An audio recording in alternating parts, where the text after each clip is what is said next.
The Man with Two Left Feet by P.G. Wodehouse. Students of the folklore of the United States of America are no doubt familiar with the quaint old story of Clarence McFadden. Clarence McFadden, it seems, was wishful to dance, but his feet wasn't gated that way, so he sought a professor and asked him his price, and said he was willing to pay the professor. The legend goes on, looked down with alarm at his feet and marked their enormous expanse, and he tacked on a 5 to his regular price for teaching McFadden to dance. I have often been struck by the close similarity between the case of Clarence and that of Henry Wallace Mills. One difference alone presents itself. It would seem to have been mere vanity and ambition that stimulated the former, whereas the motive force which drove Henry Mills to defy nature and attempt dancing was the purer one of love. He did it to please his wife.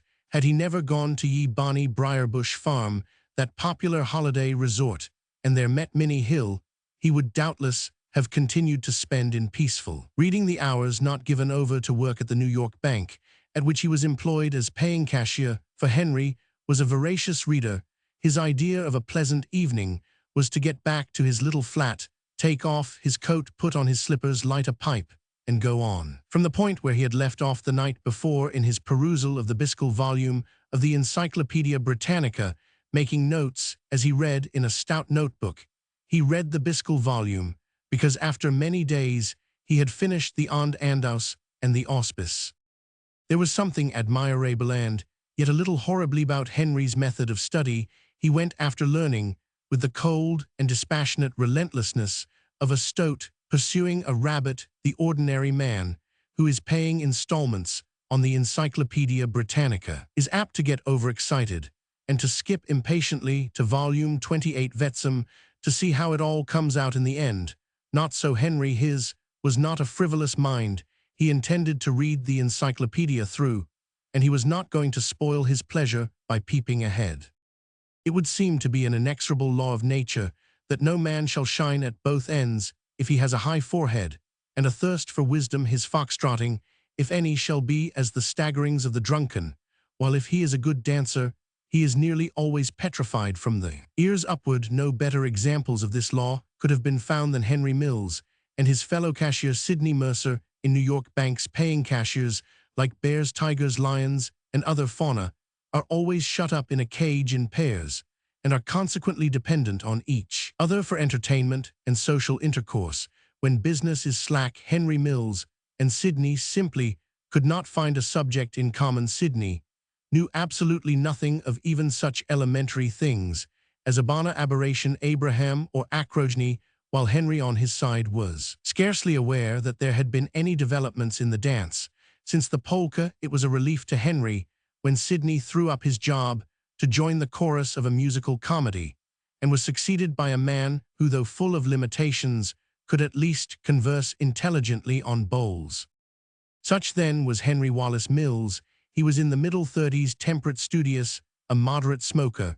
Andon would have cited a bachelor of the bachelors, armor-plated against Cupid's well-meant but obsolete artillery. Sometimes Sidney Mercer's successor in the teller's cage, a sentimental young man, would broach the topic of woman and marriage. He would ask Henry if he ever intended to get married. On such occasions, Henry would look at him in a manner which was a blend of scorn, amusement, and indignation, and would reply with a single word: "Me."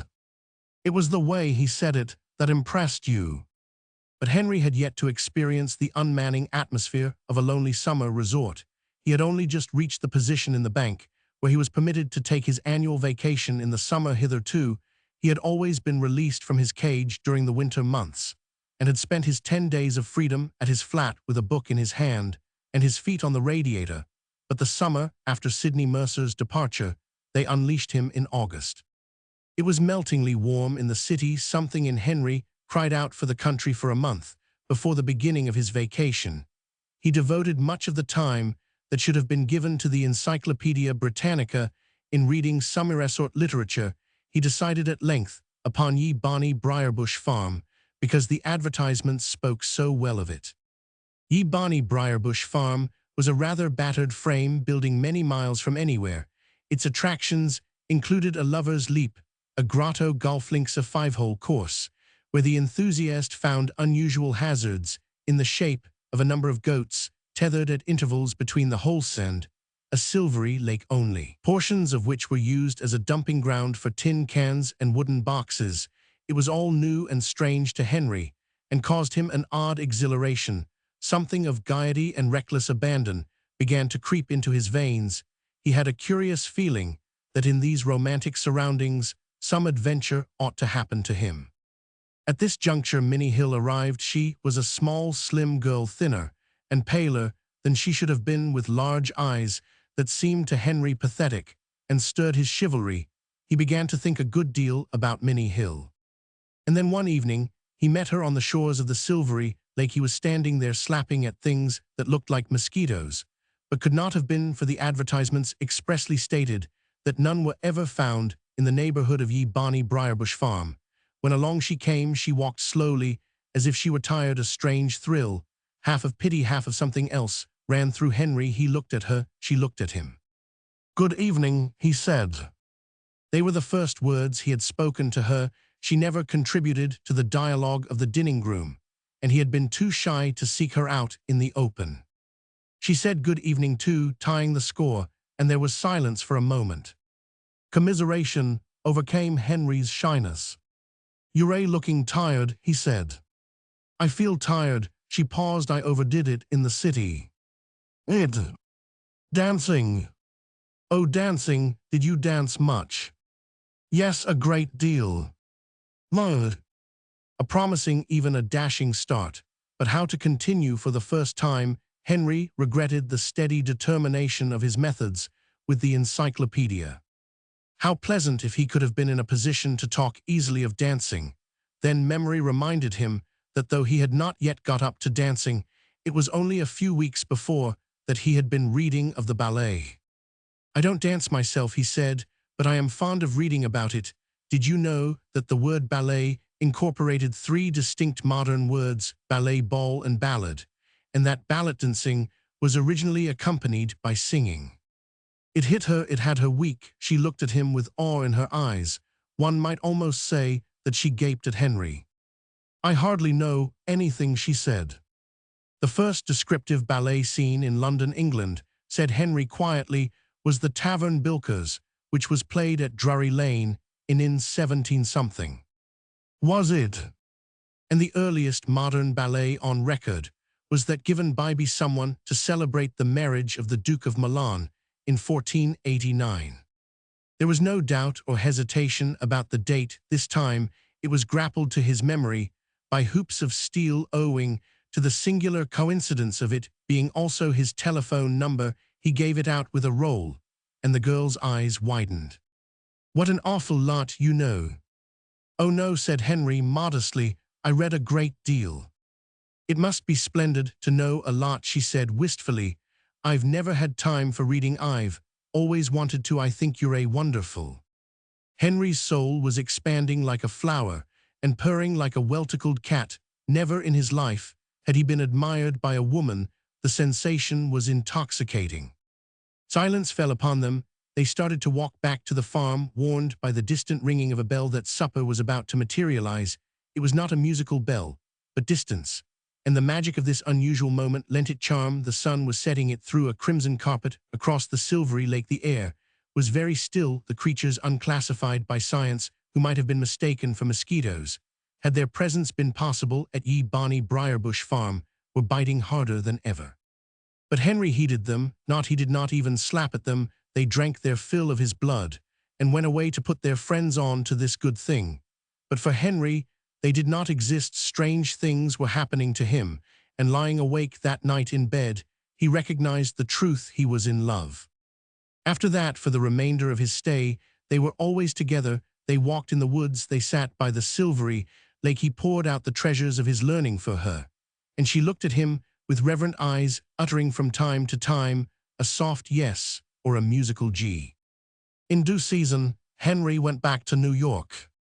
"You're dead wrong about Love Mills," said his sentimental fellow cashier shortly after his return. "You ought to get married." "I am going to," replied Henry briskly, "week tomorrow," which stunned the other so thoroughly that he gave a customer who entered at that moment $15 for a $10 check. and had to do some excited telephoning after the bank had closed. Henry's first year as a married man was the happiest of his life. He had always heard this period described as the most perilous of matrimony. He had braced himself for clashings of tastes, painful adjustments of character, sudden and unavoidable quarrels. Nothing of the kind happened.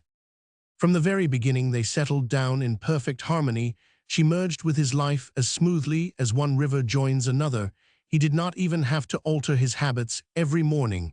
He had his breakfast at 8, smoked a cigarette, and walked to the underground at 5. He left the bank, and at 6 he arrived home, for it was his practice to walk the first 2 miles of the way, breathing deeply and regularly, then dinner, then the quiet evening, sometimes the moving pictures, but generally the quiet evening, he reading the encyclopedia aloud, now Minnie darning his socks, but never ceasing to listen.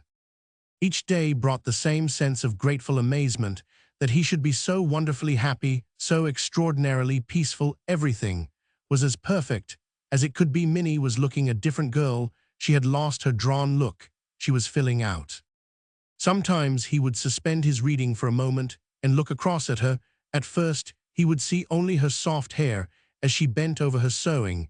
Then, wondering at the silence, she would look up, and he would meet her big eyes, and then Henry would gurgle with happiness and demand of himself silently, "Can you beat it?" It was the anniversary of their wedding. They celebrated it in fitting style. They dined at a crowded and exhilarating Italian restaurant on a street off 7th Avenue, where red wine was included in the bill, and excitable people, probably extremely clever, sat round at small tables and talked all together at the top of their voices. After dinner, they saw a musical comedy, and then, great event of the night, they went on to supper at a glittering restaurant near Times Square. There was something about supper at an expensive restaurant which had always appealed to Henry's imagination. Earnest devourer as he was of the solids of literature, he had tasted from time to time its lighter face, those novels which begin with the hero supping in the midst of the glittering throng. Having his attention attracted to a distinguished-looking elderly man with a grey imperial who is entering with a girl so strikingly beautiful that the revelers turn as she passes to look after her. And then, as he sits and smokes, a waiter comes up to the hero and with a soft "Pardon, MCU," hands him a note. The atmosphere of Geisenheimer's suggested all that sort of thing to Henry. They had finished supper, and he was smoking a cigar, his second that day. He leaned back in his chair and surveyed the scene. He felt braced up, adventurous. He had that feeling which comes to all quiet men who like to sit at home, and read that this was the sort of atmosphere in which he really belonged. The brightness of it, all dazzling lights, the music, the hubbub, in which the deep-throated gurgle of the winegent surprised while drinking soup, blended with the shriller note of the chorus girl calling to her mat. These things got Henry. He was 36 next birthday, but he felt a youngish 21. A voice spoke at his side. Henry looked up to perceive Sydney Mercer. The passage of a year which had turned Henry into a married man had turned Sydney Mercer into something so magnificent that the spectacle for a moment deprived Henry of speech. Faultless evening dress clung with loving closeness to Sydney's lissom form. Gleaming shoes of perfect patent leather covered his feet. His light hair was brushed back into a smooth sleekness on which the electric lights shone like stars on some beautiful pool. His practically chinless face beamed amiably over a spotless collar. Henry wore blue serge. "What are you doing here, Henry, old top?" said the vision. "I didn't know you ever came among the bright lights." His eyes wandered off to Minnie. There was admiration in them, for Minnie was looking her prettiest. "Wife," said Henry, recovering speech, and to Minnie, "Mr. Mercer, old friend. So you're married, wish you luck, how's the bank?" Henry said the bank was doing as well as could be expected. "You still on the stay?" Mr. Mercer shook his head importantly. "Got better job, professional dancer at this show, rolling in money, why aren't you dancing?" The words struck a jarring note. The lights and the music, until that moment, had had a subtle psychological effect on Henry, enabling him to hypnotize himself into a feeling that it was not inability to dance that kept him in his seat, but that he had had so much of that sort of thing that he really preferred to sit quietly and look on. For a change, Sydney's question changed all that. It made him face the truth. I don't dance. For the love of Mike, I bet Mrs. Mills does. Would you care for a turn, Mrs. Mills? No thank you really. But remorse was now at work on Henry. He perceived that he had been standing in the way of Minnie's pleasure. Of course, she wanted to dance. All women Roman 999, she was only refusing for his sake. Nonsense, Min, go to it.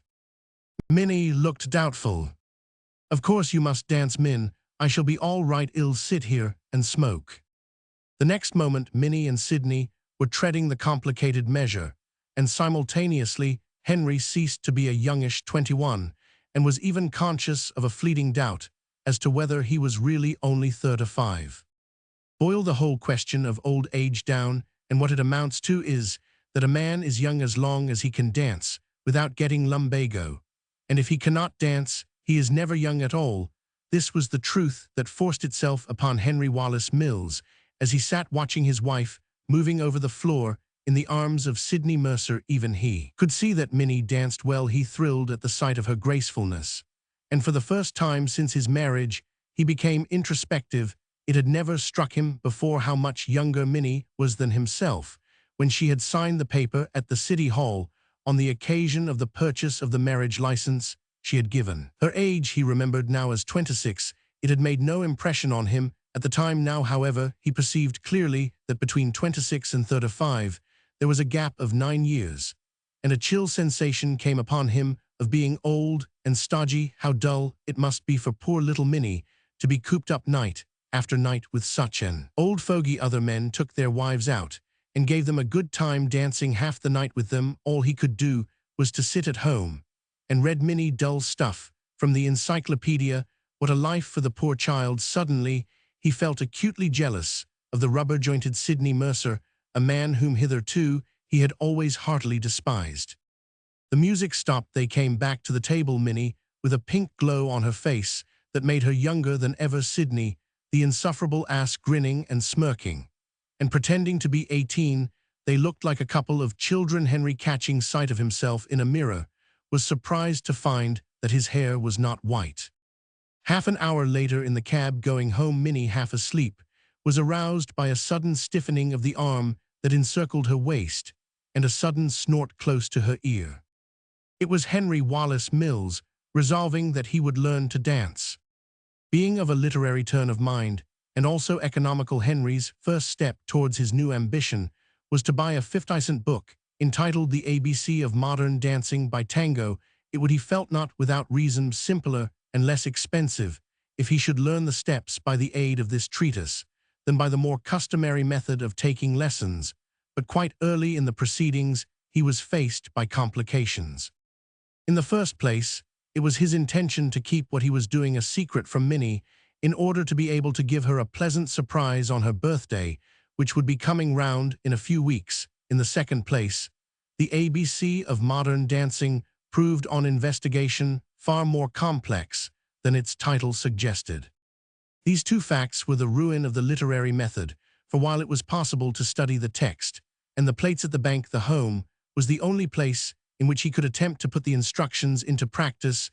You cannot move the right foot along dotted line AB and bring the left foot round curve CD in a paying cashier's cage in a bank, nor if you are at all sensitive to public opinion on the pavement going home. And while he was trying to do it in the parlor of the flat one night, when he imagined that Minnie was in the kitchen cooking supper, she came in unexpectedly to ask how he wanted the steak cooked. He explained that he had had a sudden touch of cramp, but the incident shook his nerve. After this, he decided that he must have lessons. Complications did not cease with this resolve. Indeed, they became more acute. It was not that there was any difficulty about finding an instructor. The papers were full of their advertisements. He selected a Mme Gavarni because she lived in a convenient spot. Her house was in a side street with a station within easy reach. The real problem was when to find time for the lessons. His life was run on such a regular schedule that he could hardly alter so important a moment in it as the hour of his arrival home. Without exciting comment, only deceit could provide a solution. "Min dear," he said at breakfast. "Yes, Henry." Henry turned mauve. He had never lied to her before. "I am not getting enough exercise. Why you look so well? I get a kind of heavy feeling. Sometimes I think I'll put on another mile or so to my walk on my way home, so I'll be back a little later in future." "Very well, dear." It made him feel like a particularly low type of criminal, but by abandoning his walk, he was now in a position to devote an hour a day to the lessons, and Mme Gavarni had said that that would be ample. Sure, Bill, she had said, she was a breezy old lady with a military mustache and an unconventional manner with her clientele.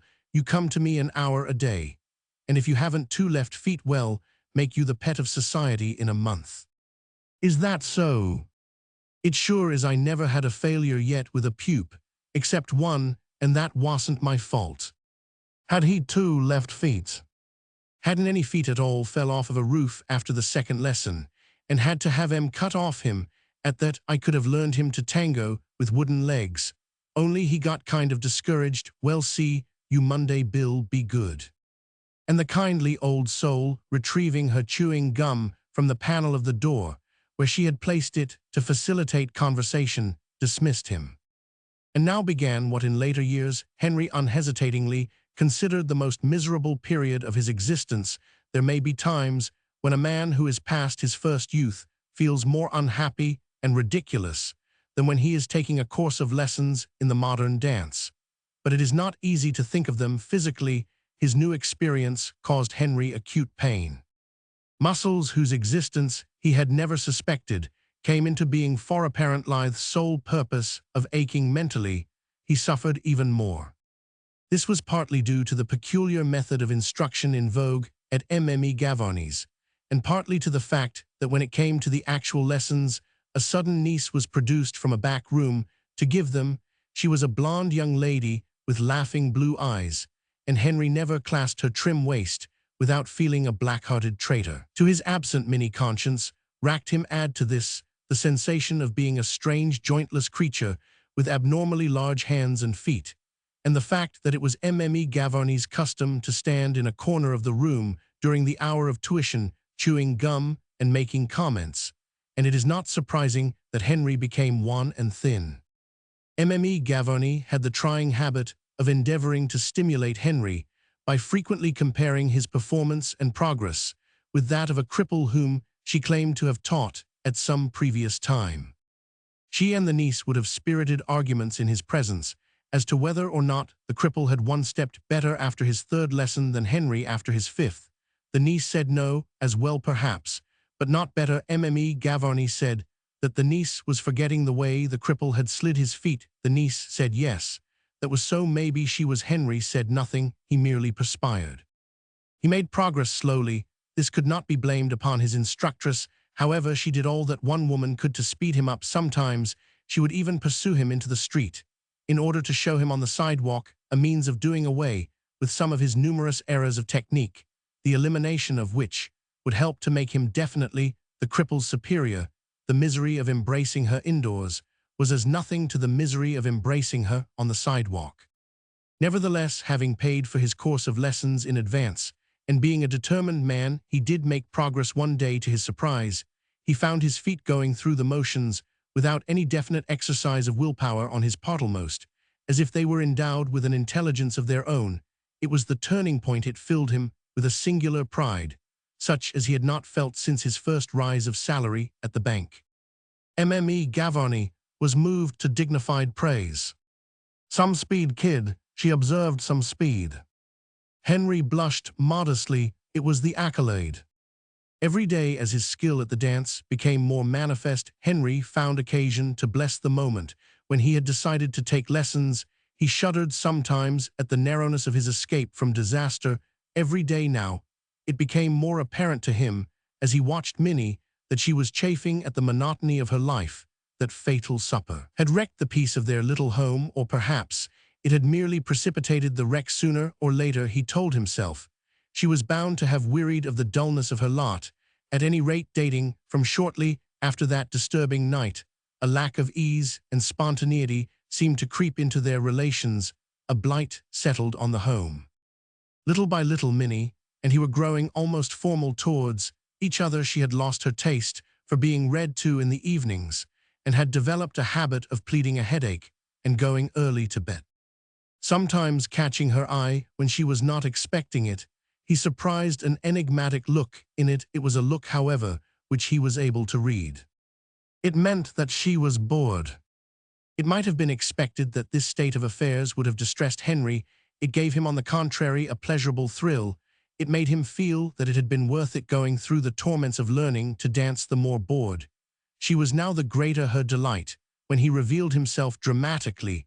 If she had been contented with the life which he could offer her as a non-dancer, what was the sense of losing weight and money in order to learn the steps? He enjoyed the silent, uneasy evenings, which had supplanted those cheery ones of the first year of their marriage.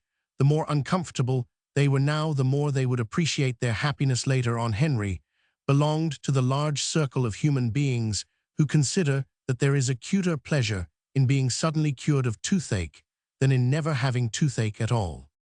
He merely chuckled inwardly, therefore, when on the morning of her birthday, having presented her with a purse which he knew she had long coveted, he found himself thanked in a perfunctory and mechanical way. "I am glad you like it," he said. Minnie looked at the purse without enthusiasm. "It's just what I wanted," she said listlessly. "Well, I must be going. I'll get the tickets for the theater while I am in town." Minnie hesitated for a moment. "I don't believe I want to go to the theater much tonight, Henry." "Nonsense, we must have a party on your birthday." "Well, go to the theater, and then we'll have supper at Geisenheimer's again. I may be working after hours at the bank today, so I guess I won't come home. I'll meet you at that Italian place at 6. "Very well, you'll miss your walk then." "Yes, it doesn't matter for once." "No, you're still going on with your walks then?" "Oh, yes, yes. 3 miles every day. Never miss it, it keeps me well." "Yes. Goodbye, darling. Goodbye." Yes, there was a distinct chill in the atmosphere. Thank goodness, thought Henry, as he walked to the station. It would be different tomorrow morning. He had rather the feeling of a young knight who has done perilous deeds in secret for his lady, and is about at last to receive credit for them. Geisenheimer's was as brilliant and noisy as it had been before when Henry reached it that night, escorting a reluctant Minnie after a silent dinner, and a theatrical performance during which neither had exchanged more than a word between the acts. She had wished to abandon the idea of supper and go home, but a squad of police could not have kept Henry from Geisenheimer's. His hour had come. He had thought of this moment for weeks, and he visualized every detail of his big scene. At first, they would sit at their table in silent discomfort. Then Sydney Mercer would come up as before to ask Minnie to dance, and then Henry would rise and, abandoning all concealment, exclaim grandly, "No, I am going to dance," with my wife. Stunned amazement of Minnie, followed by wild joy, utter rout and discomfiture of that pinhead Mercer. And then when they returned to their table, he breathing easily and regularly as a trained dancer in perfect condition, should she tottering a little with the sudden rapture of it all, they would sit with their heads close together and start a new life. That was the scenario which Henry had drafted. It worked out up to a certain point as smoothly as ever it had done in his dreams. The only hitch which he had feared, to wit, the non-appearance of Sydney Mercer, did not occur. It would spoil the scene a little, he had felt, if Sydney Mercer did not present himself to play the role of foil, but he need have had no fears on this point. Sydney had the gift, not uncommon in the chinless, smooth-baked type of man, of being able to see a pretty girl come into the restaurant, even when his back was towards the door. They had hardly seated themselves when he was beside their table, bleating greetings. "Why, Henry, always here. Wife's birthday. Many happy returns of the day, Mrs. Mills. We've just time for one turn before the waiter comes with your order. Come along." The band was staggering into a fresh tune, a tune that Henry knew well. Many a time had Mme. Gavarni hammered it out of an aged and unwilling piano in order that he might dance with her blue-eyed niece. He rose. "No," he exclaimed grandly, "I am going to dance with my wife." He had not underestimated the sensation which he had looked forward to causing. Minnie looked at him with round eyes. Sydney Mercer was obviously startled. "I thought you couldn't dance." "You never can tell," said Henry lightly. "It looks easy enough anyway, I'll try." "Henry," cried Minnie as he clasped her. He had supposed that she would say something like that, but hardly in that kind of voice. There is a way of saying Henry which conveys surprised admiration and remorseful devotion, but she had not said it in that way. There had been a note of horror in her voice. Henry's was a simple mind, and the obvious solution that Minnie thought that he had drunk too much red wine at the Italian restaurant did not occur to him. He was indeed at the moment too busy to analyze vocal inflections. They were on the floor now, and it was beginning to creep upon him like a chill wind that the scenario which he had mapped out was subject to unforeseen alterations. At first all had been well. They had been almost alone on the floor, and he had begun moving his feet along dotted line, a B, with the smooth vim which had characterized the last few of his course of lessons. And then, as if by magic, he was in the midst of a crowd, a mad, jigging crowd that seemed to have no sense of direction, no ability whatever to keep out of his way for a moment. The tuition of weeks stood by him, then a shock, a stifled cry from Minnie, and the first collision had occurred, and with that all the knowledge which he had so painfully acquired passed from Henry's mind, leaving it an agitated blank. This was a situation for which his slidings round an empty room had not prepared him. Stage fright at its worst came upon him.